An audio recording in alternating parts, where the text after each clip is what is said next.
Everyone, કેમ છો બધા? મજામાં?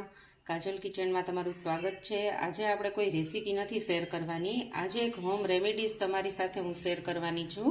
આપણે જનરલી આ તૂટેલી તાવડી હોય છે ને એને ફેંકી દેતા હોઈએ છીએ. મેં તૂટેલી તાવડીના કટકા કરી અને આવી રીતે છે ને એક કન્ટેનરમાં ભરી લીધા છે. હવે આ તૂટેલી તાવડીનો આપણે એકદમ સરસ રીયુઝ કરવાનો છે. આનો કઈ રીતે આપણે યુઝ કરીએ ને તે ચાલો આપણે જોઈએ.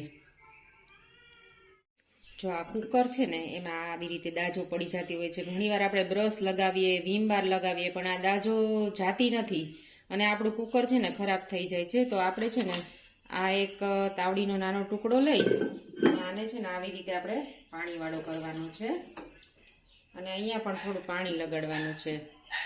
જો આવી રીતે છે ને આવી રીતે ઘસવાનું છે આપણે.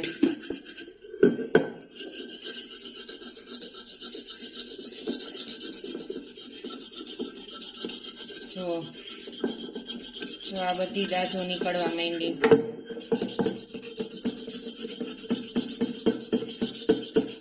ઘણીવાર બ્રશ અને વાયરથી પણ નથી જતું. મોંઘું લિક્વિડ વાપરીએ ને તોય પણ આ દાજો જતી નથી. એ આ તાવડીથી વહી જાય છે, તાવડીના ટુકડાથી. જો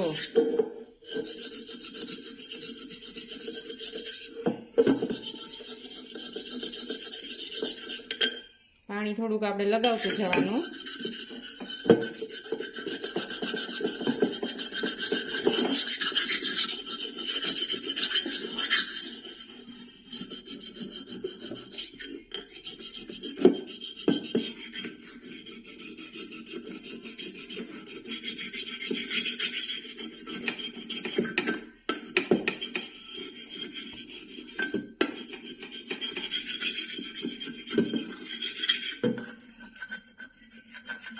અહીંયા છે ને અહીંયા ખૂણામાં તો ખાસ દાજો થઈ જાય છે.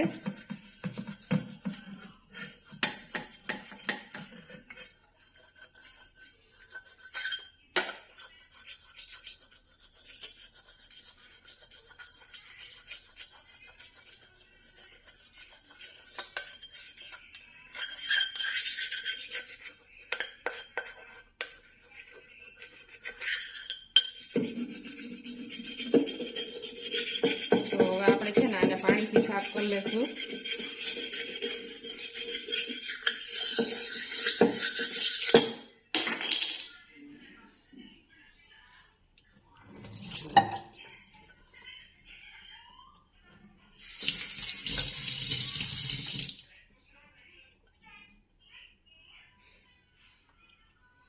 તો હજી થોડી અહીંયા દાજો છે. આપણે ટુકડો લઈને ઘણી બધી ઓલમોસ્ટ લગભગ આમાં જે ડાઘા અને દાજો હતી એ વહી ગઈ છે. હજી થોડી છે. આપણે આને ઘસી નાખશું.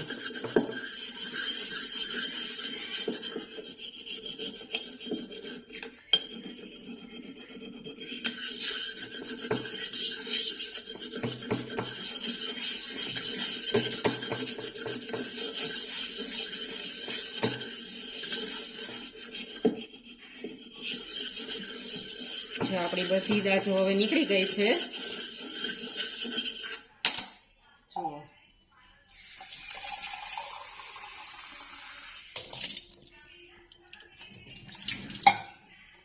જો આપણું કુકરનું જે તળિયું છે ને એકદમ સરસ ક્લીન થઈ ગયું છે અને દાજો નીકળી ગઈ છે.